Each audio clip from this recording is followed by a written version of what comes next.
হে প্রভু রহমান তোমারই সেরা দান নূরানী আল কোরআন নূরানী আল কোরআন। জোরে বলুন, আরে জোরে হবে না সুবহানাল্লাহ। নারে তাকবীর, নারে তাকবীর। পীর সাহেব হুজুর কিবলা, পীর সাহেব হুজুর কিবলা, নারে তাকবীর। হে প্রভু রহমান তোমারই সেরা দান নূরানী আল কোরআন নূরানী আল কোরআন নূরানী আল কোরআন নূরানী আল কোরআন। কোরআন তাই প্রমাণ দেয় নেই যে তাতে কোনো ভুল, হাকিকাত যার আয়াত সত্য পথ জ্ঞানের মূল। কোরআন তাই প্রমাণ দেয় নেই যে তাতে কোনো ভুল, হাকিকাত যার আয়াত সত্য পথ জ্ঞানের মূল। চার হরফে আছে মধু শান্তি যে অপুরাণ নূরানী আল কোরআন নূরানী আল কোরআন।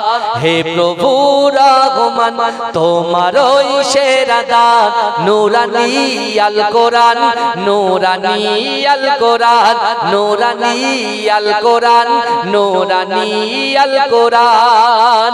কোরআন জ্ঞানের আধার আল্লাহ মহাজ্ঞানী সত্য পথের দিশা দিলেন কোরআন খানি।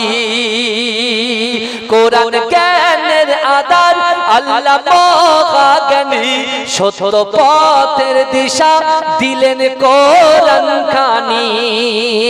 পাঠ করিলে মধুর বাণী পবিত্র হবে প্রাণ নূরানী আল কোরআন নূরানী আল কোরআন নূরানী আল কোরআন নূরানী আল কোরআন। সকল রোগের সেবা কোরআন পাকে পাওয়া যায়, এক হরফে 10টি নেকি আমল নামায় জমা হয়। সকল রোগের সেবা কোরআন পাকে পাওয়া যায়, এক হরফে 10টি নেকি আমল নামায় জমা হয়।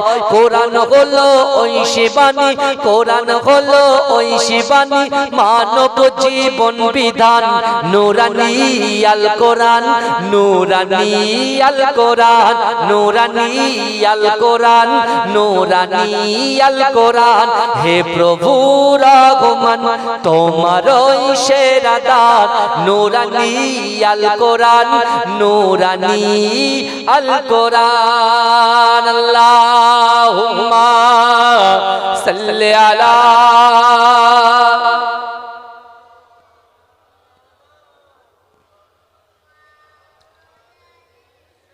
আমার ভাইদের কাছে অনুরোধ করব যারা বাইরে আছেন দয়া করে ভিতরে আসেন, মজলিসটাকে তৈরি করেন। এত পয়সা খরচা করে জলসা দিচ্ছেন আর এই অবস্থা যদি হয় খুব খারাপ লাগছে, বুঝতে পেরেছেন? আমার ভাইরা চলে আসে। যাই হোক, যে কথা আমি আপনাদেরকে বলছিলাম, এখন কথা হলো আমরা যারা এই জান্নাতের বাগানে বসে আছি বাবাজি, আজকে যারা কিছু দেখি আল্লাহ রাসূলের সাহাবারা আল্লাহ রাসূলকে জিজ্ঞাসা করলেন, ইয়া রাসূলুল্লাহ, ইয়া হাবিবাল্লাহ হুজুর, মক্কার জমিনে আপনি যে কষ্ট করেছেন, যে মেহনত করেছেন, আপনি মদিনাতে আসার পরে ইয়া রাসূলুল্লাহ, ইয়া হাবিবাল্লাহ হুজুর, মক্কাতে যে কষ্ট আপনি পেয়েছেন, মদিনাতে মক্কার মানুষরা যতটা না আপনাকে মহব্বত করেছে, মদিনাতে এসে মদিনার মানুষগুলো আপনাকে মহব্বত করেছে। জোরে বলুন না সুবহানাল্লাহ। আপনাকে দেখে কালেমা পড়ে মুসলমান হয়েছে। ইয়া রাসূলুল্লাহ, হাবিবাল্লাহ হুজুর, তাহলে আপনি আমাদেরকে একটু বলে দেন কিয়ামত কাজ করলে, কিয়ামত কর্ম করলে, কিয়ামত ক্রিয়া করলে আল্লাহ পাক রব্বুল আলামিনের দরবারে আমাদের দোয়াটা কবুল হবে, আমাদের চাওয়াটা কবুল হবে, আমাদের আশাটা কবুল হবে, আমাদের আকাঙ্ক্ষাটা কবুল হবে কিভাবে আপনি একটু বলে দেন। আজকে আমরা এখানে বসে আছি, আমি যদি সবাইকে সওয়াল করি, একটা কোশ্চেন করি বা প্রশ্ন করি যে ভাই কারা কারা জাহান্নামে যাবে, আমরা কিন্তু কেউ হাত তুলব না। আমরা তাস কিছু ডোন্ট মাইন্ড, আমরা তাস খেলি, আমরা ফ্রি ফায়ার খেলি, আমরা গালাত গালাত পিকচার দেখি, আমরা গালাত গালাত ভিডিও দেখি, আমরা পিতামাতার অবাধ্য হয়ে ঘুরি, আমরা কষ্ট দিই, আমরা মানুষকে লাঞ্ছিত করি, অপমানিত করি, আমরা মানুষকে ছোট করি, আমাদের নজরটা কুনজর দিয়ে দেখি, সব গুনাহ করে আমরা বসে আছি, কিন্তু তারপরেও আমাদের কলিজার ভিতরে আশা আছে যে আমরা জান্নাতে যাব। কথা ঠিক না ভুল? এই কথা ঠিক বলছি না ভুল বলছি ভাইজান? আল্লাহর রাসূলের সাহাবারা যখন মসজিদে নববী শরীফে বিশ্ব নবী রাসূলুল্লাহকে বললেন, ইয়া রাসূলুল্লাহ, কি এমন কাজ করলে আল্লাহ আমাদের মনের আশা আকাঙ্ক্ষা পূরণ করে দেবে, সেটা আপনি বলুন। তা এখন আমরা এখানে যারা এসেছি, অনেকে ব্যবসাদার আছে, অনেকে বাইরে বাইরে গিয়ে কাজ কাম করে, কেউ পুট্টির কাজ করে, কেউ প্যারিসের কাজ করে, কেউ টাইলসের কাজ করে, কেউ চাষাবাদ করে, কেউ জরির কাজ করে, কেউ কাপড়ের কাজ করে। এখন আমরা উন্নতি চাই, বলে হুজুর আমরা অশান্তির মধ্যে আছি। কি অশান্তি হুজুর? পারিবারিক অশান্তি, কত সমস্যার মধ্যে আমরা পড়ে আছি হুজুর। কিসের সমস্যা? পারিবারিক সমস্যা, অর্থনৈতিক সমস্যা, শারীরিক সমস্যা। এই শুনছেন তো আমার কথা? বুঝতে পারছেন না? সমস্যার কথা বলছি। আমরা যে সমস্যার মধ্যে পড়ে গেছি ভাইজান, পারিবারিক সমস্যা এক নম্বর, দ্বিতীয় নম্বর অর্থনৈতিক সমস্যা, আর শারীরিক সমস্যা, আরো ইত্যাদি ইত্যাদি। এখন এই সমস্যা সমাধান হবে কি করে? রাসূলুল্লাহকে বলা। আমার ভাইজানেরা, হে নবী পাকের উম্মত উম্মতিরা, হে নবী দেওয়ানারা, বিশ্ব নবী রাসূলুল্লাহ সাল্লাল্লাহু আলাইহি ওয়াসাল্লাম আজ থেকে ১৫০০ বছর আগে সাহাবাদেরকে বলেছিলেন, হে আমার সাহাবারা, আমি রাসূলুল্লাহ তোমাদেরকে জানিয়ে দিলাম, না না না, আমি রাসূলুল্লাহ তোমাদেরকে শুনিয়ে দিলাম, আমি রাসূলুল্লাহ তোমাদেরকে কোরআন পড়ে পড়ে কোরআন থেকে দলিল দিয়ে গেলাম। আমি রাসূলুল্লাহ জবান থেকে যে কথাটা বলি, ওই কথাটা আল্লাহ পাক আসমানের উপরে কবুল করে নেয়। আমি রাসূলুল্লাহ তোমাদেরকে জানিয়ে দিলাম, তোমরা যদি তিনটা আমল করতে পারো, তোমরা যদি তিনটে আমল করতে পারো, ওই তিনটে আমলের বিনিময়ে আল্লাহ পাক রব্বুল আলামিন তোমাদের মনের মধ্যে, তোমাদের অন্তরের মধ্যে যে সমস্যাগুলো আছে, ওই সমস্যাগুলোকে আমার আল্লাহ পাক সমাধান করে দেবে। এজন্য বলে, তাহলে এই গ্রামে আমার মা বোনেরাও সমস্যার মধ্যে আছে, হয়তো আমি গিয়ে জিজ্ঞেস করতে পারবো না, আর তারাও আমার সামনে এসে বলতে পারবে। আমার যুবকগুলো যারা মহাব্বত করে, ভালোবাসে, তাদেরকে তো আমরাও ভালোবাসি। আমার যুবকদেরকে আমরা ভালোবাসি না, কে বলেছে? বলে হুজুর নামাজ পড়ে না, ও রোজা করে না, ও এরকম আড্ডা মারে। ভাই, হেদায়েত দেওয়ার মালিক কে? এই জোরে বলে, হেদায়েত দেওয়ার মালিক কে? আল্লাহ। যে আল্লাহ তোমার জবান দিয়েছে, জবান একটা বড় নিয়ামত। এই জবান কিন্তু আপনাকে জান্নাতে নিয়ে যাবে, এই জবান কিন্তু আপনাকে জাহান্নামে নিয়ে যাবে। এটা মাথায় রাখবেন বাবা। এই জবান আল্লাহর দেওয়া নিয়ামত। এই জবান যদি মানুষ ঠিক রাখতে পারে, এই জবানটাকে তুমি সংযত রাখতে পারো, বিশ্বাস করেন রাসূল বলছে, আমি রাসূলুল্লাহ বলছি, এই জামানার জন্য বহু, এই জবানটার জন্য বহু মানুষ জাহান্নামে যাবে, বহু মানুষ যাবে। কেন? জবান থেকে কথা বলতে তো আর পয়সা লাগে। বুঝতে পারছেন না?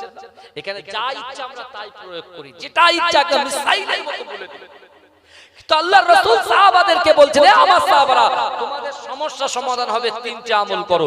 এই তিনটা আমল যদি তোমরা করতে পারো, আমি রাসূল কোরআন দিয়ে দলিল দিয়ে যাব, তোমরা যদি সত্যিকারের করতে পারো, তোমাদের জীবনের অসম্ভব জিনিস, এই যুবক ভাইরা শুনেন, আমাদের জীবনে যে অসম্ভব জিনিস, এই অসম্ভব জিনিসগুলোকে আল্লাহ সম্ভব করে দেবে। এই জোরে বলা যাবে না? আমার ভাইজানেরা, হে নবী পাকের উম্মত উম্মতিরা, হে নবী দেওয়ানারা, বিশ্ব নবী রাসূলুল্লাহ সাল্লাল্লাহু আলাইহি ওয়াসাল্লাম, দয়ার নবী আমার, সোনার নবী আমার, নূর নবী আমার, মসজিদে নববী শরীফে আমার দয়ার নবী ফজরের নামাজের শেষে আল্লাহ রাসূল সাহাবাদের দিকে মুখ করে বসলেন, হে যুবকেরা, এ নবী পাকের উম্মত উম্মতিরা আল্লাহ রাসূল সাহাবাদেরকে বলতে লাগলেন, এ আমার সাহাবারা, আমি রাসূলুল্লাহ তোমাদেরকে জানিয়ে দিলাম, বিসমিল্লাহির রহমানির রহিম, ইয়া আইয়ুহাল্লাযীনা আমানু তাকুল্লাহ ওয়া কুনু মা'আস সাদিকিন। এ যুবকেরা, এ নবী পাকের উম্মত উম্মতিরা আল্লাহ রাসূল সাহাবাদেরকে বুঝিয়ে দিচ্ছেন, এ আমার সাহাবারা, আমি রাসূলুল্লাহ জানিয়ে দিলাম, আত্তাকুল্লাহ ওয়াত্তাকুল্লাহ, তোমরা আল্লাহকে ভয় করো। এ যুবকেরা, এ নবী পাকের উম্মত উম্মতিরা একমাত্র আমল হলো আল্লাহকে ভয় করতে হবে। আল্লাহ রাসূল বললেন, এ আমার সাহাবারা, আমি রাসূলুল্লাহ তোমাদেরকে জানিয়ে দিলাম, বিসমিল্লাহির রহমানির রহিম, কুল ইন কুনতুম তুহিব্বুনাল্লাহ ফাত্তাবিউনি ইউহিব্বুকুমুল্লাহ। এ আমার সাহাবারা, আমার আল্লাহ বলেছে, বান্দা, না না না, তোমরা যদি আমাকে ভালোবাসো, আমাকে ভালোবাসার আগে আমার হাবিবকে মুহাব্বত করো, আমার হাবিবকে ভালোবাসো। এ যুবকেরা, আল্লাহ রাসূল বলে দিলেন, এ আমার সাহাবারা, এক নম্বর আমল হচ্ছে আল্লাহকে ভয় করতে হবে। দ্বিতীয় নম্বর আমল হলো আমি রাসূলুল্লাহকে মুহাব্বত করতে হবে।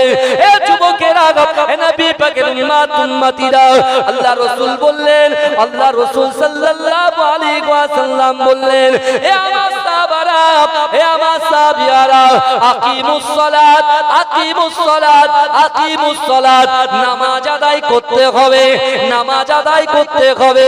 এ যুবকেরা, আল্লাহ রাসূলের সাহাবারা ওই মজলিসে উপস্থিত আছে সিদ্দিক আকবর হযরত আবু বকর সিদ্দিক রাদিয়াল্লাহু তাআলা আনহু, ওই মজলিসের ভিতরে উপস্থিত আছে আল্লাহর রাসূলের সাহাবা হযরত আবু যর গফারি রাদিয়াল্লাহু তাআলা আনহু, ওই মজলিসের ভিতরে উপস্থিত আছে আল্লাহর রাসূলের সাহাবা হযরত উসমান গনি রাদিয়াল্লাহু তাআলা আনহু।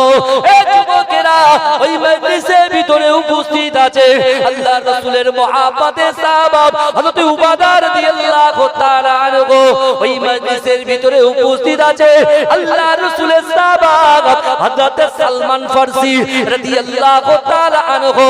এ যুবকেরা, ওই মজলিসের ভিতরে উপস্থিত আছে আবু সাঈদ খুদরি রাদিয়াল্লাহু তাআলা আনহু। আমার দয়াল নবীর চোখ দিয়ে পানি পড়ে। এ যুবকেরা, তাবু সাহাবাদের চোখ দিয়ে অজানয় ঝরঝর করে পানি পড়ে। আল্লাহ রাসূল ওই সকল সাহাবাদের সামনে বলেছিলেন, হে আমার সাহাবারা, আমি রাসূলুল্লাহ তোমাদেরকে জানিয়ে দিলাম, যাদের ভিতরে এই তিনটি আমল থাকবে, এক হচ্ছে আল্লাহর ভয়, তাকুল্লাহ, আমি রাসূলুল্লাহর মুহাব্বত, নামাজের পাটিতে বসে আল্লাহর কাছে তোমাদের কষ্টের কথা, তোমাদের মনের কথা, তোমাদের আকাঙ্ক্ষার কথা, তোমাদের ইচ্ছার কথাটা যদি আল্লাহর কাছে ব্যর্থ করে দাও, আর তোমাদের ওই কলিজার ভিতরে আল্লাহর ভয়, রাসূলুল্লাহর মুহাব্বত আর নামাজের পাটিতে যদি চাইতে পারো, আমি রাসূলুল্লাহ জানিয়ে দিলাম, আমার আল্লাহ পাক তোমাদের অসম্ভব জিনিসগুলোকে সম্ভব করে দেবে। এই জোরে বলে, এটা চিৎকার দিয়ে বলা যাবে সুবহানাল্লাহ। আল্লাহর ভয়, যারা আল্লাহকে ভয় করে তারা কখনো সুদের কাছে যাবে না। যারা আল্লাহকে ভয় করবে তারা কখনো জেনার ধারে পাশে যাবে না। যারা আল্লাহকে ভয় করবে তারা কখনো গালাত পিকচার দেখবে না, ভিডিও দেখবে না, বাজে কাজ করবে না, হারাম কাজ করবে না, শরিয়ত বিরোধী কাজ তারা করবে না। কারণ আল্লাহ কি বলছে, আল্লাহ কত সুন্দর গঠন দিয়েছেন। আমার যুবক ভাইদেরকে দেখছি, আমার দিলটা খুশি হয়ে যাচ্ছে। এই বুঝতে পারছেন, এখানে মুরব্বিদের থেকে যুবকরা বেশি বসে আছে, আলহামদুলিল্লাহ। তা আমি কিছু মুরব্বি অর্থাৎ কিছু যুবকদের কিছু কথা আমি বলে যাব। এই অসুবিধা হচ্ছে না তো? আগে একটু সাউন্ডটা শুনে নিই। নারে তাকবীর। আমার পীর সাহেব হুজুর কেবলা এসে গেছেন ভাই। এখন যদি আমার জলসা ভালো না লাগে তাহলে কোনো ব্যাপার নয়, কারণ আমার হুজুর কেবলার এত পরিশ্রম হয়ে যায়, বুঝতে পেরেছে? আমরা তো জানি সবকিছু প্রকাশ্যে বলা যায় না, অন্তরে রাখতে হয় কিছু, বুঝতে পেরেছে? কিন্তু আমার বাবাজিরা, রাসূলুল্লাহ বলছে, রে যুবক শোনো, বলছে হুজুর এত ইনকাম করি পকেট থেকে পয়সা স্লিপ হয়ে যায়। হুজুর মন ভালো লাগে না, রাত্রে ঘুমই হয়। আল্লাহ রাসূল কি বললেন? কটা আমল করতে বললেন আমাদের? এই বলেন কটা? এই জোরে বলেন কটা? তিনটে। এই তিনটে হচ্ছে খুব টাফ জিনিস, খুব টাফ জিনিস। এক, আল্লাহর ভয়। দুই, রাসূলুল্লাহর মহব্বত। আর তিন, নামাজের পাটি। বিশ্বাস করুন, যদি কোনো যুবক, যদি কোনো যুবতী, যদি কোনো নারী, কোনো পুরুষ, কোনো মুরব্বী যদি এই তিনটাকে সত্যিকারে ধরতে পারে, তার মুখ দিয়ে যদি কোনো মিথ্যা জিনিস বেরিয়ে যায়, আল্লাহ সেটাকেও সত্যি বানিয়ে দেয়। এই জোরে বলবেন না? কটা দলিল নেবেন আপনি? কটা দলিল নেবেন? বিশ্বনবী রাসূলুল্লাহ সাল্লাল্লাহু আলাইহি ওয়াসাল্লাম মক্কার জমিনে আল্লাহর রাসূল যখন কোরআন তেলাওয়াত করেছিলেন, ভালো করে শুনেন, আবু জেহেলের ওয়াইফ, তার স্ত্রী উম্মে জামিল, রাসূল যখন নামাজে যেতেন কাটা বিছিয়ে দিত। এই শুনছেন তো? এখন আবু জেহেল রাতের অন্ধকারে গভীর রজনীতেও আস্তে আস্তে ওই গভীর পাশ দিয়ে উঠে যাচ্ছে। এই শুনছেন তো? যখন উঠে যাচ্ছেন, উম্মে জামিল খুব চালাক মহিলা ছিলেন, যে রাসূলুল্লাহকে কষ্ট দিতে পারে সে কেমন হবে, সে আবু জেহেল যখন উঠে বেরিয়ে যাচ্ছেন পিছন থেকে হাতটা টেনে ধরেছে। আবু জেহেল চমকে উঠেছে। আবু জেহেল যে চমকে উঠেছে, উম্মে জামিল বলছে কি ব্যাপার, কোথায় যাচ্ছেন? বারবার ঘুমিয়ে পড়ো, ঘুমিয়ে পড়ো, ঘুমিয়ে পড়ো, ঘুমিয়ে পড়ো। কারণ কি, কোথায় যাচ্ছ বলো? তুমি আমার স্ত্রী, এই কথাটা কারোর কাছে প্রকাশ করবে না তো? বলেন না। বলে শোনো, আব্দুল্লাহর বেটা মুহাম্মদ মুস্তাফা কাবা শরীফের পাশে যে কোরআন তেলাওয়াতটা করেছে, ওই কোরআন শুনে আমার মনটা এত ভালো লেগেছে, এত ভালো লেগেছে, যতক্ষণ পর্যন্ত রাসূলুল্লাহ মুহাম্মদ সাল্লাল্লাহু আলাইহি ওয়াসাল্লামের জবান থেকে কোরআন না শুনবো, আমি আবু জেহেলের ঘুম আসছে না। জোরে বলেন, জোরে বলেন। যে উম্মে জামিল রাসূলুল্লাহর পথে কাটা দিত, সেই উম্মে জামিল বলছে তাহলে তুমি কিছু মনে করবে না তো? তুমি তো আমার স্বামী, তো তুমি বারবার বলছে ঘুমিয়ে পড়ো, ঘুমিয়ে পড়ো। তা আমিও তো আব্দুল্লাহর বেটা মুহাম্মদ মুস্তাফা, জানে মুহাম্মদ মুস্তাফা সাল্লাল্লাহু আলাইহি ওয়াসাল্লাম, তার কোরআন তেলাওয়াত তো আমিও শুনেছি, তা আমারও তো মনটা তার দিকেই পড়ে আছে, তার কোরআন না শুনলে আমার ঘুম আসবে না। জোরে বলবেন না? আর আমরা সেই কোরআন থেকে দূরে সরে যাচ্ছি। আল্লাহর রাসূল সাল্লাল্লাহু আলাইহি ওয়াসাল্লাম এরকম একদিন রজনীতে রাতের বেলা বিশ্বনবী ঘুম থেকে উঠে বেরিয়ে যাচ্ছেন, মা আয়েশা সিদ্দিকা রাদিয়াল্লাহু তাআলা আনহা তিনি তার বেডে আছেন। আল্লাহর রাসূল যখন উঠে বেরিয়ে যাচ্ছে, পিছন থেকে আম্মা জান হাতটা রাসূলুল্লাহকে ধরলেন। রাসূলুল্লাহকে ধরার পরে আল্লাহর রাসূলের দিকে তাকিয়ে আম্মা জান কাঁদছেন। আল্লাহর রাসূল বলছে আয়েশা তুমি কাঁদো কেন? বলছি ইয়া রাসূলুল্লাহ আজকে তো আমার বাড়ি, তা আমি কদিন ধরে লোক করছি, আপনি গোপনে গোপনে ঘর থেকে বেরিয়ে যাচ্ছেন, আমি কিন্তু কিছু বলিনি। ইয়া রাসূলুল্লাহ আজকে থাকতে পারি, তাই আপনাকে ধরেছি। আল্লাহর রাসূল আয়েশা আম্মা জানের চোখের পানিটা মুছিয়ে বলছে আয়েশা তুমি কি জানো, তুমি মনে মনে ভাবছো আমি হয়তো অন্য অন্য স্ত্রীদের ঘরে চলে যাচ্ছি। না, আমি যাচ্ছি আবু জেহেলের বাড়িতে দিনের দাওয়াত দিতে। জোরে বলুন, এই জোরে বলুন না। আল্লাহ রাসূল সাল্লাল্লাহু আলাইহি ওয়াসাল্লাম দুইজন ওমরের জন্য দোয়া চেয়েছিলেন। মক্কার জমিনে দুইজন ওমরের জন্য দোয়া চেয়েছিলেন। এ যুবকেরা বিশ্বাস করেন, আল্লাহর রাসূল কোরআন পাওয়ার পরে, নবী হওয়ার পরে 3টে বছর রাসূল গোপনে গোপনে ইসলামের দাওয়াত দিয়েছিলেন। আর বয়স্কদের মধ্যে হযরত আবু বকর সিদ্দিক রাদিয়াল্লাহু তাআলা আনহু রাসূলুল্লাহর হাতে হাত দিয়ে কলেমা পড়ে মুসলমান হয়েছিলেন। জোরে বলুন না সুবহানাল্লাহ। যুবকদের ভিতরে শেরে খোদা আলী রাদিয়াল্লাহু তাআলা আনহু রাসূলুল্লাহর হাতে হাত দিয়ে মুসলমান হয়েছিলেন। জোরে বলুন না সুবহানাল্লাহ। আর শ্রমিকদের ভিতরে আল্লাহর রাসূলের পালক পুত্র হযরত যায়েদ রাদিয়াল্লাহু তাআলা আনহু তিনি হাতে হাত দিয়ে কলেমা পড়ে মুসলমান হয়েছিল। নারীদের মধ্যে মা খাদিজাতুল কুবরা রাদিয়াল্লাহু তাআলা আনহা তিনি ইসলাম গ্রহণ করেছিল। জোরে বলুন। আরে বিশ্বনবী মুস্তাফা জানে রহমত ওই সময়তে মা আয়েশা সিদ্দিকা রাদিয়াল্লাহু তাআলা আনহাকে বলেছিল আয়েশা আমি রাসূলুল্লাহ আবু জেহেলের বাড়িতে দিনের দাওয়াত দিতে যাচ্ছি, যেই বলেছে রাসূলুল্লাহর হাতটা ছেড়ে দিয়েছে। রাসূলুল্লাহ পৌঁছে গেছে কার বাড়ি বলেন? আবু জেহেলের বাড়ি। আবু জেহেল করছেন, আবু জেহেল ও একটা গাছের নিচে বসে বসে ফল খাচ্ছে, ফল। আল্লাহ রসুলকে দেখে কুরুচিকর মন্তব্য শুরু করে দিলেন, ফোঁস ফেনা তুলতে শুরু করলেন। আল্লাহ রসুল জিজ্ঞেস করে, আবু জেহেল তুমি কি খাও? বলছে আমি পাথর খাই। খাচ্ছিল কি ফল? আল্লাহ বলছে আমার রাসূলুল্লাহ সাল্লাল্লাহু আলাইহি ওয়াসাল্লাম কি বিয়াদবি?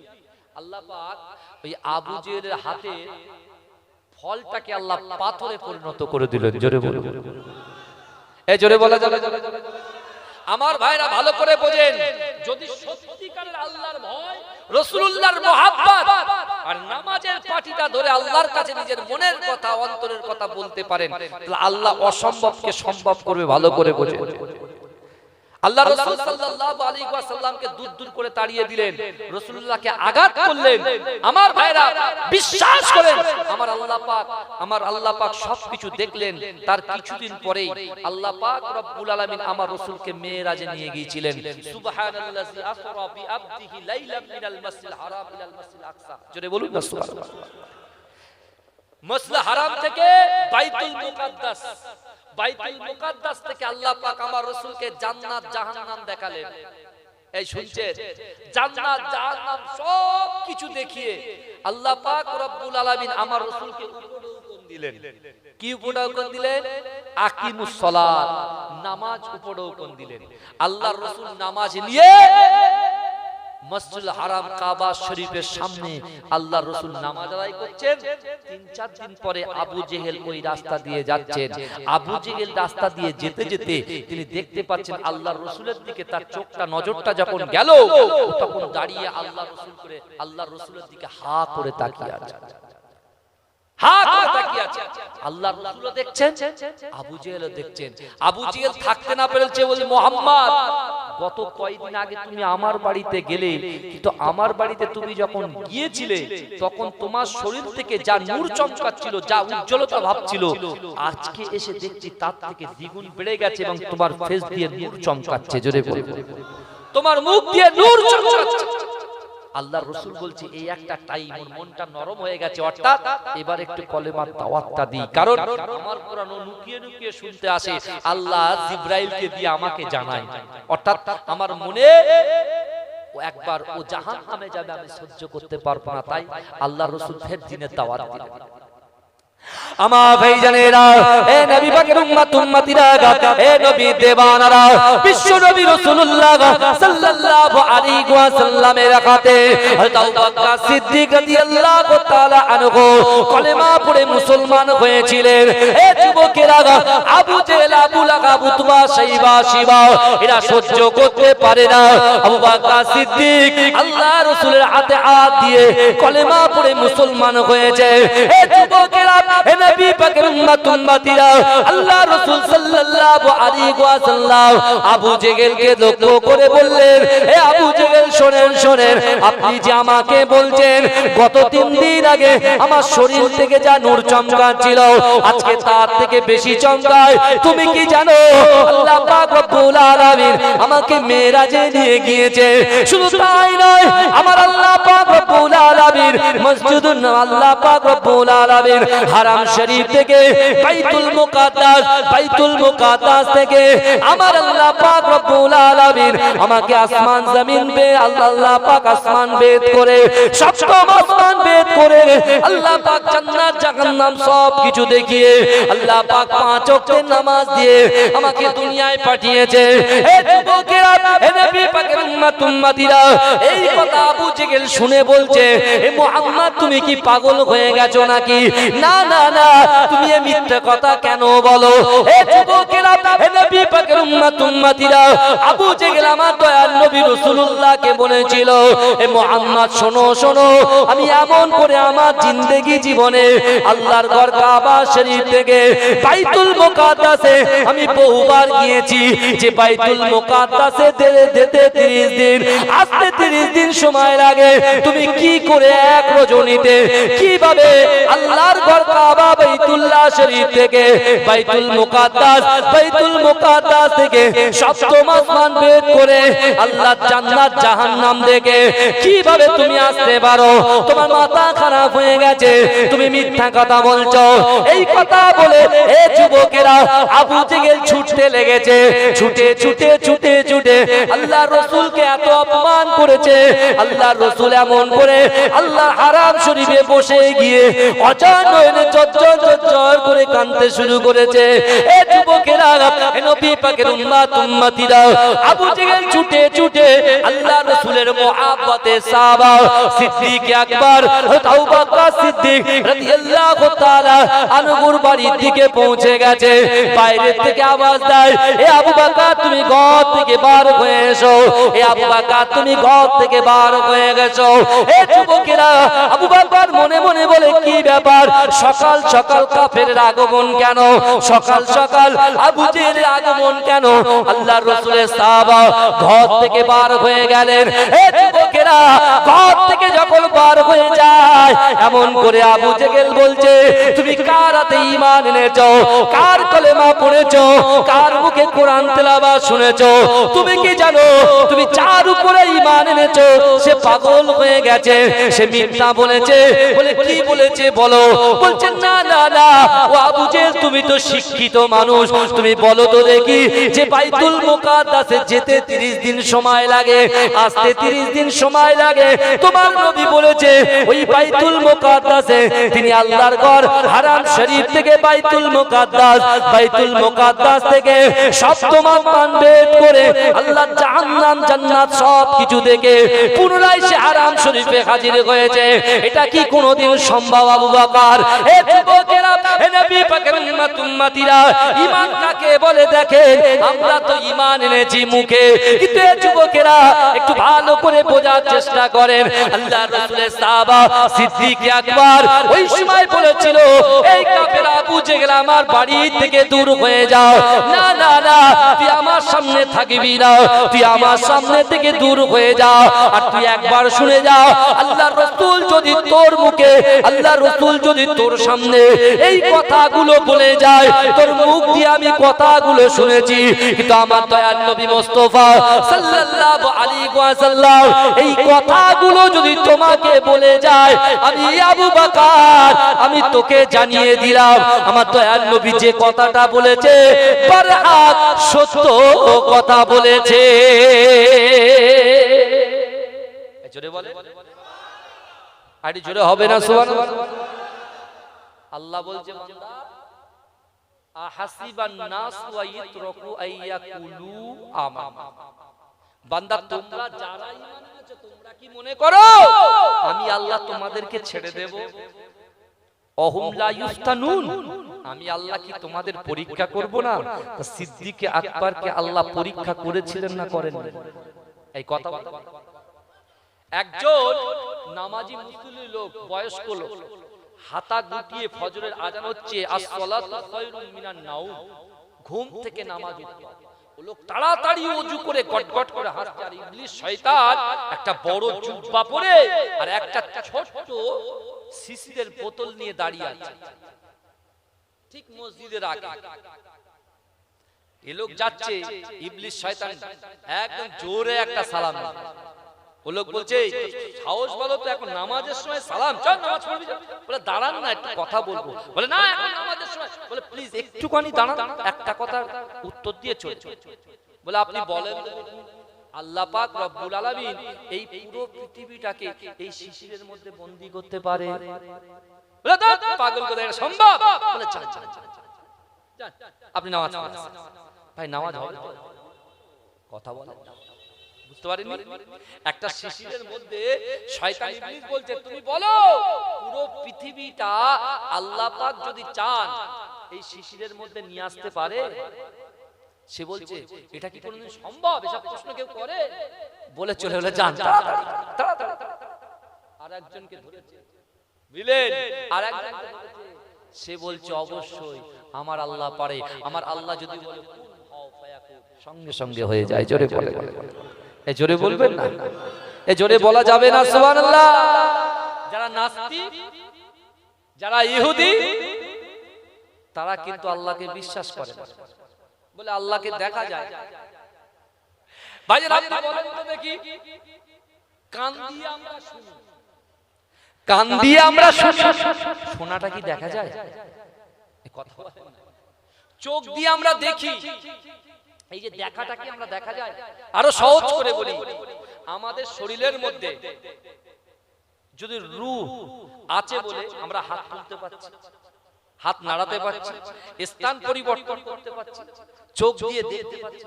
আচ্ছা, রূহটা যদি বেরিয়ে যায়, হাত উঠবে, পা উঠবে, ভালো দেশি মুরগি খেতে পারবো, মাটন, চিকেন, বার্গার কিচ্ছু ডুববে না। ওই মা গো বাপ গো চলে গেল, এই কান্নাটার আওয়াজ শুধু। আপনি বলেন তো দেখি, রূহটাকে কি আমরা দেখতে পাই? এই কথা বলেন। কিন্তু এই রূহ সৃষ্টি করনেওয়ালার মালিক তো আল্লাহ আছে, তাহলে আল্লাহ তো আছে নাকি? কিন্তু আমার ভাইরা যারা নাস্তিক, তারা দেখেন, রাজার যদি মনের অসুখ হয়, যত বড়ই আপনি বড় বড় ডক্টর নিয়ে আসেন, ভেলোর থেকে, ব্যাঙ্গালোর থেকে, হায়দ্রাবাদ থেকে, যতই বড় বড় ডক্টর আপনি নিয়ে আসেন, রাজার যদি মনের অসুখ হয়ে যায়, তাহলে কিন্তু জিন্দেগিতে সারাতে পারবে না। ভাইজান আমাদের যেন মনের অসুখ না হয়, শরিয়ত পাঁচটা ভিত্তির উপরে দাঁড়িয়ে কলেমা, নামাজ, রোজা, হজ, যাকাত এগুলোকে সঠিকভাবে আমরা যদি পালন করতে পারি, এই যুবক বিশ্বাস করে রাসূল বলেছে তিনটা আমল করো। আমি সেই তিনটা আমলের কথাই কিন্তু বলে যাচ্ছি, আমি শেষে গিয়ে ঠিক জুড়ে দেবো। ভালো ভালো ভালো। তা সিদ্দিক আকবরকে আল্লাহ কি করলেন? পরীক্ষা করলেন। তিনি কি বলছেন? এই আবু জেহেল কাফের, দূর হয়ে যা। আমি বলছি, যদি রাসূল এই কথা বলে থাকে, তোমার মুখ দিয়ে শুনে বলছি, আল্লাহর রাসূল যে কথা বলেছে বারহাক, সত্য কথা বলেছে। আমার ভাইজানেরা, এ নবী পাকের উম্মতিরা, এ নবী দিওয়ানারা, একটু ভালো করে বোঝার চেষ্টা করেন। আব্দুল্লাহর বেটা মুহাম্মদ, দয়ার নবী আমার, এই তিন নবী আমার, বিশ্ব নবী আমার, সেই নবীর কষ্ট আবু বকর দেখেছে। এ যুবকেরা, মক্কার কাফেররা আল্লাহর রাসূলকে পাথরের আঘাত করেছে। আবু বকর সিদ্দিক দেখেছে যে আবু বকর সিদ্দিক মদিনার মসজিদে নববী শরীফে আল্লাহর রাসূল সাল্লাল্লাহু আলাইহি ওয়াসাল্লামের উপরে আবু জেহেল কুরুচিকর মন্তব্য করে আবু বকরের বাড়িতে রাসূলুল্লাহ থেকে বিচ্ছিন্ন করার যে চিন্তা ভাবনা নিয়ে এসেছিলেন। এই যুবকেরা, ওই আবু বকর চিন্তা করে, না না না না, এই মুহূর্তে আমার বাড়িতে থাকা যাবে না। এই মুহূর্তে আল্লাহর হাবিব, আল্লাহর দোস্ত জনাবে মুহাম্মদুর রাসূলুল্লাহ সাল্লাল্লাহু আলাইহি ওয়াসাল্লামের পাশে যেতে হবে। এ যুবকেরা, এ নবী পাকের উম্মতিরা, আল্লাহর রাসূলের সাহাবা, হযরত আবু বকর ছুটে ছুটে ছুটে ছুটে মসজিদে নববী শরীফে। এ যুবকেরা, একটু ভালো করে বোঝার চেষ্টা করেন। আল্লাহর রাসূলের সাহাবা আল্লাহর ঘর কাবা বাইতুল্লাহ শরীফের কাছে হাজির হয়ে গেলেন। এ যুবকেরা, হযরত আবু বকর বলছে, আমি যখন বাইতুল্লাহ দিকে প্রবেশ করলাম, আল্লাহর রাসূল দেখতে পেলাম আমার দয়ার নবী এমন করে বসে বসে ক্রন্দন করে। এ যুবকেরা, আমার আল্লাহ সব কিছু সহ্য করতে পারে, আমার রাসূলুল্লাহকে যে কুরুচিকর মন্তব্য করবে, আল্লাহর রাসূলুল্লাহর উপরে যে বাজে মন্তব্য করবে, আল্লাহর রাসূলকে যারা কষ্ট দেবে, আল্লাহর রাসূলের চোখের পানি আল্লাহর রাসূল যদি ফেলে, আমার আল্লাহ সহ্য করতে পারে না।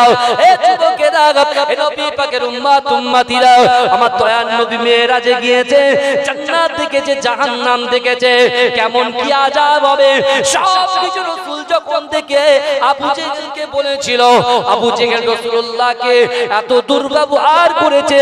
আবু বকরের বাড়িতে গিয়েছে, ওই আবু বকর ব্যাক করে এসে আল্লাহর ঘর কাবা বাইতুল্লাহ শরীফের সামনে তিনি এসে দেখতে পেলেন দয়ার নবী আবার অঝর নয়নে চচ্চর করে কাঁদছে। সিদ্দিক আকবর আমার দয়ার নবীর পিঠে হাতটা যেই না দিলেন, আল্লাহর রাসূল মাথা উঁচু করলেন। এই যুবকেরা, আল্লাহর রাসূল যখন মাথা উঁচু উঁচু করলেন। ওই সময় বিশ্ব নবী রাসূলুল্লাহ সাল্লাল্লাহু আলাইহি ওয়াসাল্লাম দাঁড়িয়ে গিয়ে আবু বকর সিদ্দিককে জড়িয়ে ধরে অজানে চঞ্চল করে কাঁদতে শুরু করলেন।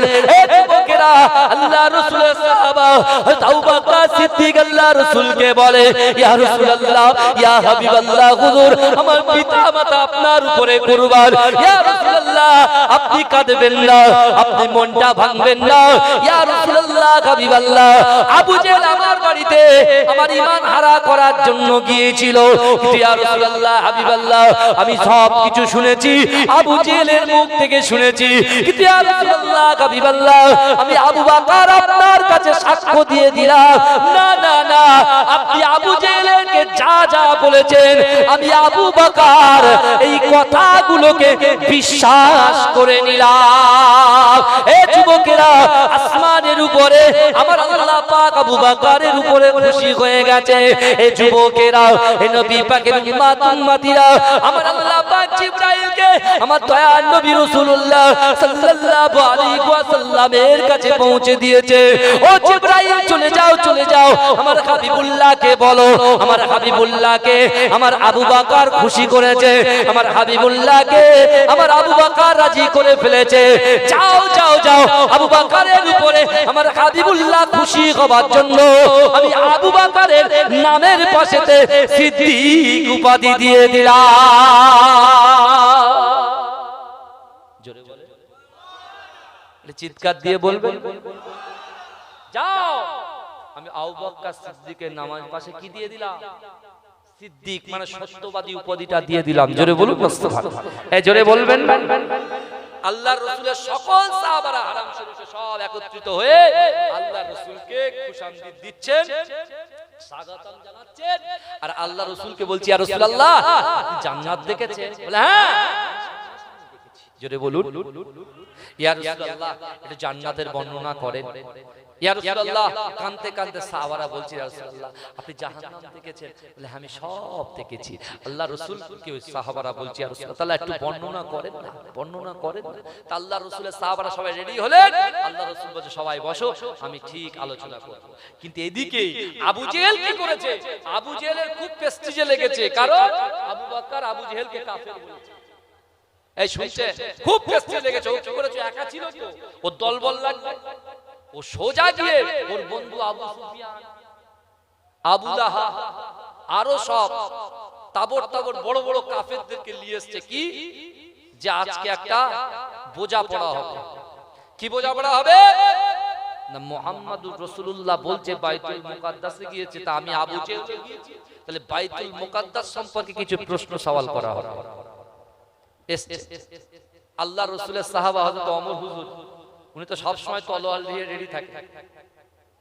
ভাইজান, বিশ্বাস করেন, তিনটে জিনিস মনে রাখেন, যে কথা রাসূলুল্লাহ আজ থেকে ১৫০০ বছর আগে যে মেডিসিন কোরআন থেকে সাহাবাদেরকে বন্টন করেছেন, আল্লাহর ভয়, রাসূলের মহব্বত, নামাজের পাটি নামাজ, যদি এগুলো করতে পারে, আর জিন্দেগি জীবনে যত ভুল করেছেন, আমি আমরা রাতের অন্ধকারে দিনের আলোতে প্রকাশ্যে অপ্রকাশ্যে জাহিরিতে বাতিনিতে যত গুনাহ করেছি, এখন গুনাহ তো হয়ে গিয়েছে, ক্ষমা চাইবো কার কাছে? এটা তাকবীর দাও, নারে তাকবীর। এতগুলো ফৌজ বাবারে মিটিং করে আসছে, কি ব্যাপার? মাশাআল্লাহ, এই জলসা ছেড়ে দেবো না চলবে? এই জোরে বলে নারে তাকবীর, नारे तकबीर। दिल का वो जाला नामे मोहम्मद, आंखों का तारा नामे मोहम्मद। এতগুলো লোক বসে তো লাভ নেই, জোরে হবে না সুবহানাল্লাহ? আর একটু জোরে হবে না সুবহানাল্লাহ? হ্যাঁ, ভালো করে বলতে হবে। বসেছেন যেখানে বসার মতো বসে, পরিষ্কার কথা। আমরা বসেছি আল্লাহকে রাজি করার জন্য, আল্লাহকে খুশি করার জন্য আমরা বসেছি। কারণ যে মাটির বুকের উপরে বসেছে, এই মাটিটা কাল কিয়ামতের মাঠে তোমার পক্ষে আল্লাহর কাছে সাক্ষী দেবে। জোরে বলবেন না?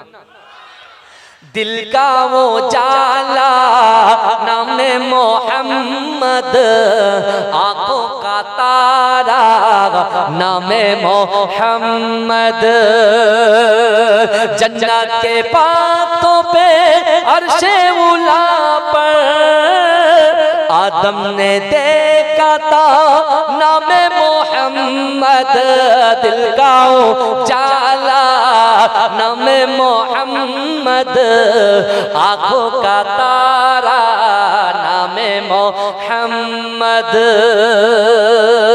पूछेगा रब तू हिलाया क्या क्या मैं तो कहूँगा नामे मोहम्मद दिल का उजाला नामे मोहम्मद आंखों का तारा नामे मोहम्मद अल्लाहुम्मा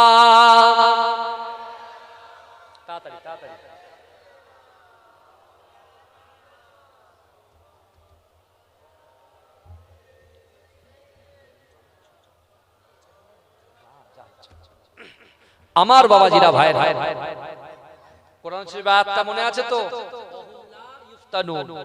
আল্লাহ পরীক্ষা করবে আর পরীক্ষা আমাদের চলছে ভাই এটা মাথায় রাখবেন আল্লাহর রাসূল সাল্লাল্লাহু আলাইহি ওয়াসাল্লাম কাবা শরীফের পাশে বসলেন রাসূলও বসলেন এবার রাসূল আলোচনা শুরু করবে ফান্ডামেন্টাল আসলো কারা আবু জেহেলের দল ওরা সব জায়গায় ঝামেলা পাকাতে আসে বুঝলেন কিছু কিছু আছে বুঝতে পারছেন ওই দলের লোকেরাই বলে কবর জিয়ারত করা বেদাত বুঝলেন না মাজার জিয়ারত করা বেদাত পীর মানা বেদাত এ বেদাত সে বেদাত নিজের বাপ মা মানুষ করেছে আল্লাহ কোরআনে বলছে ফালা তাকুল্লাহুমা উফি ওয়ালা তানহারহুমা ওয়া কুল্লাহুমা কওলান কারীমা আল্লাহ বলছে বান্দা তোমাদের আচার আচরণে তোমাদের ব্যবহারে তোমার পিতামাতার উফ শব্দ না করো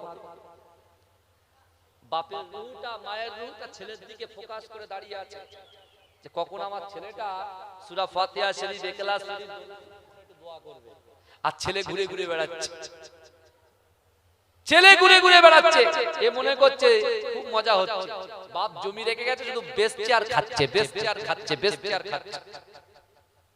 ভাই যা সবটা আমরা নিজেরা পরিবর্তন হয়ে যাই যত দিনটা এগিয়ে যাচ্ছে তত কিন্তু মৃত্যু আমাদের সন্নিকট এক একটা হাদিসে এক এক রকম রিওয়ায়াত আছে আজরাইল আমার আপনার বাড়িতে 7 বার করে আসে দিনে আগামী 70 দিন পরে যার ইন্তেকাল হবে সে এখন নন্দকুমারে ক্লাবের ভিতরে দুমদাম ডান্স করছে দুমদাম করে আওয়াজ হচ্ছে বিট এত জোরে জোরে দিচ্ছে জান ধপধপ করছে এই বুঝছেন ধপধপ করছে না জান এক্ষুনি বেরিয়ে যাবে আজরাইল চলছে হায় রে ভাই হায় রে যুবক হায় রে নারী আর মাত্র তোর 69 দিন বাকি আছে তুই এখনো তওবা করতে পারলি না আরে আল্লাহ তো গফুরুর রহিম আমি আপনি তো হিংসুটে শুনছেন আমি আপনি তো হিংসাবাদী আমরা ভালো মানুষের ভালো জিনিসটা সহ্য করতে পারি না কিন্তু আমার আল্লাহর কোনো হিংসা নাই আমার আল্লাহ হচ্ছে পবিত্র আমার আল্লাহ হচ্ছে ক্ষমাকারী এ যুবকেরা বিশ্বাস করো ওমর হুজুরের জামানায় একজন মদখোর সে মদ খাচ্ছে আনন্দ করছে লাফালাফি করছে হঠাৎ করে খবর ওমর হুজুর আসছে ও কি করছে আর মদ তো খাওয়া হয়ে গেছে যারা মদ খাওয়া হয়ে গেছে যতই আপনি সিগনেচার খান যতই আপনি পান মশলা খান যতই আপনি যত আতর মাখেন না কেন পাশ দিয়ে গেলে ঠিক সেন্ট পাওয়া যাবে যে মেশকে আম্বারের সেন্ট বেরোচ্ছে এই বুঝছেন আল্লাহ বলছে বান্দা নাহনু আকরাবু ইলাইকা মিন হাবলিল ওয়ারিদ তুমি গোপনে গোপনে সুদ খাচ্ছো তুমি গোপনে গোপনে জেনা করছো তুমি গোপনে গোপনে পিতামাতাকে কষ্ট দিচ্ছ তুমি গোপনে গোপনে তোমার স্ত্রীর হক নষ্ট করছো তুমি গোপনে গোপনে তোমার স্বামীর হক নষ্ট করছো তোমার সন্তানের হক নষ্ট করছো করছো বান্দা তুমি শুনে যাও আমি আল্লাহর কোরআনের দিকে একবার এসো আমি আল্লাহ বলছি নাহনু আকরাবু ইলাইকা মিন হাবলিল ওয়ারিদ এ বান্দা আমি আল্লাহ তোর ঘাড়ের শিরা উপশিরা থেকে অতি নিকটবর্তী তোর সাথে আছি কোথায় যাবে সব ধরা পড়ে দুনিয়াতে নাই ধরা পড়বো না আখিরাতে পড়তেই হবে তাহলে এখন সূত্রে যাও দুনিয়াতে মৃত্যু আছে আখিরাতে তো মৃত্যু নেই যে জান্নাতে গেলেও মৃত্যু নেই জাহান্নামে গেলেও মৃত্যু জাহান্নামে যারা যাবে পূর্বে আল্লাহকে বলে আল্লাহ আমাকে শেষ করে দেন হবে না পারবেনই না আমার আল্লাহ বলছে দয়ালু ওমর হুজুর যখন আসছে ওই যুবকটা তখন কি করছে মদের বোতলটা সাইডে রেখেছে রেখে দাঁড়িয়ে আছে চুপচাপ একদম স্ট্রেট পাপা নড়ে যাচ্ছে তাও ধরে মরে রেখেছে বুঝতে পারছেন এখন ওমর হুজুরের কাছে এসে এই কি ব্যাপার মদের বোতল ঠক ঠক করে কাঁপছে বলছে না হুজুর আমি মদ খাইনি বলে হাসনি তো বলে না তাহলে বোতলের ভিতরে কি আছে বলে হুজুর দুধ আছে হুজুর দুধ আছে দুধ তো ওমর হুজুর খুব খুশি যে তাই তাহলে তুমি খুব ভালো ও তখন মনে মনে চিন্তা করে যাক একটা মিথ্যে কথাই তো জাহানটা তো গেল মাথাটা তো ঘরের ভিতরে থাকলো মাথাটা তো ঠিক আছে একটা মিথ্যে কথা বলেছে ওমর হুজুর কিছুক্ষণ পর বলছে বোতলটা দেখি এবার কি হবে উপায় ও তখন কাঁদতে শুরু করেছে আমার ভাইজানেরা এ নবী পাকের উম্মত উম্মতিরা এ নবী দিবানারা আল্লাহর কোরআন জানিয়ে দিলেন ইয়া আইয়ুহাল্লাযীনা আমানু তুবু ইলাল্লাহি তাওবাতান নাসুহা এ যুবকেরা এ নবী পাকের উম্মত উম্মতিরা মা যেমন সন্তানকে ভালোবাসে মায়ের থেকে 70 গুণ বেশি আমার আল্লাহ পাক তার বান্দাকে ভালোবাসে এ যুবকেরা এ নবী পাকের উম্মত উম্মতিরা আল্লাহর কোরআন বলছে বান্দা ইয়া আইয়ুহাল্লাযীনা আমানু তুবু ইলাল্লাহি তাওবাতান নাসুহা হে আমার বিশ্বাসী ইমানদার বান্দারা তোমরা আমি আল্লাহর কাছে তওবা করো তওবার মতো তওবা করো এ যুবকেরা হে নবী পাকের উম্মত উম্মতিরা আল্লাহর রাসূলের মুহাব্বতে সাহাবা মুসলিম জানের দ্বিতীয় খলিফা হযরত আমিরুল মুমিনিন ওমর ফারুক রাদিয়াল্লাহু তাআলা আনহু ওই যুবক ছেলেটার কাছে ওই মদের বোতলটা চাইলেন ওই যুবক ছেলে বলছে আল্লাহ পাক না না না একটা মিথ্যা কথা বলার জন্য আল্লাহ আমি বেঁচে গিয়েছিলাম কিন্তু না না না এখন তো ওমর হুজুর বলে বোতলটা আমার কাছে দাও আল্লাহ আমি বলেছি দুধ কিন্তু কি হবে আল্লাহ না না না আমি আপনার কাছে ওয়াদা করছি জিন্দেগি জীবনে থেকে আর মদ পান করব না আমি ভালো হয়ে যাব আল্লাহ আপনি আমাকে হেফাজত করুন এ যুবকেরা ওই যুবক ছেলেটা ওই বোতলটা যখন তুলে দিল সে অবাক হয়ে গেল না না না আল্লাহ পাক রব্বুল আলামিন ওই মদটাকে দুধে পরিণত করে দিল